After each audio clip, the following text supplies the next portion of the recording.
আসসালামু আলাইকুম সুপ্রিয় দেশবাসী।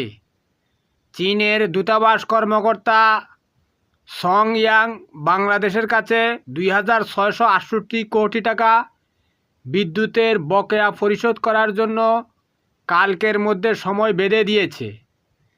চীনের চ্যাপকো 3G STG কোম্পানি চট্টগ্রামের বাঁশখালীতে কয়লাভিত্তিক বিদ্যুৎ কেন্দ্র চালু করে, সেটার বকেয়া টাকা শেখ হাসিনা দেয়নি, অথচ আমাদের কাছ থেকে অগ্রিম টাকা নিয়ে যায়। ভারতের আদানিকে 10,000 কোটি টাকা বকেয়া রেখে গেছে, সেটাও দেয়নি। বাংলাদেশের প্রবাসীরা 2,80,000 কোটি টাকা পাঠায়, মানে 1 কোটি টাকা করে দিলে 2,80,000 মানুষ কোটিপতি হবে। গার্মেন্টস কর্মীরা $50 বিলিয়ন অর্থাৎ 7 লক্ষ কোটি টাকা নিয়ে আসে। 1 কোটি টাকা